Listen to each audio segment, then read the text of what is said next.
Kalau bicara soal UMKM, ada juga saudara kerugian yang dialami oleh produsen resmi yang memproduksi merchandise Piala Dunia U20. Salah satunya adalah Juaraga yang menyediakan banyak pernak-pernik Piala Dunia. Kami berikan kepada Anda liputan dari jurnalis Kompas TV Abel Insani dan juga juru kamera Julian Fernando.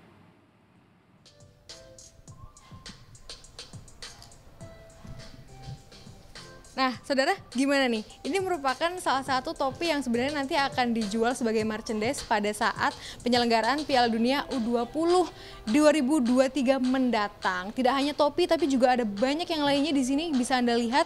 Ada pouch, ada juga topi, ada juga boneka. Boneka ini adalah boneka badak bercula 1 sebagai maskot Piala Dunia U20 di 2023 mendatang.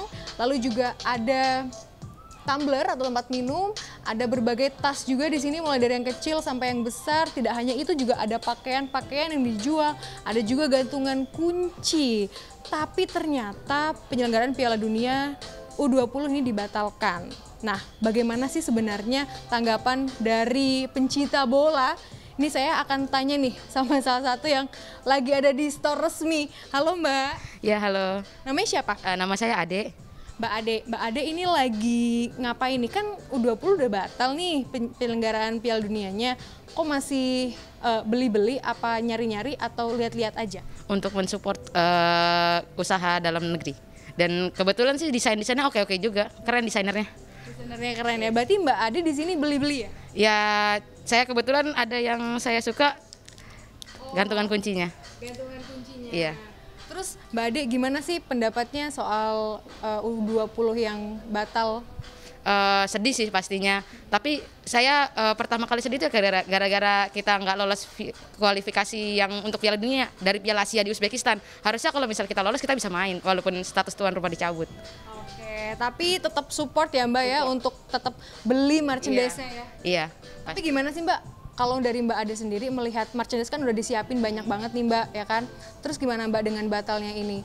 Sedih banget sih pasti karena ini bahannya keren-keren, bagus-bagus, terus warnanya eye-catching banget. Sayang aja nggak bisa terlaksana Piala Dunianya. Sedih tapi tetap support ya Mbak ya? Iya, Pak. Oke, baik, terima kasih Mbak Ade atas waktunya. Selamat beraktivitas kembali. Nah, itu dia tadi salah satu dari warga dari Mbak Ade yang memang sedang membeli merchandise Piala Dunia U20 mendatang. Tapi memang sudah dibatalkan dan banyak kerugian termasuk dari produsen, penyedia bahan baku dan juga pelaku usaha kecil. Nah, tentunya dari sini mereka berharap ada solusi dari pemerintah atau win-win solution agar bisa tidak terlalu rugi karena sudah menyiapkan dan memproduksi merchandise untuk persiapan Piala Dunia U20 mendatang. Bagaimana solusinya? Nanti kita nantikan. Abel Insani, Julian Fernando, Kompas TV, Jakarta.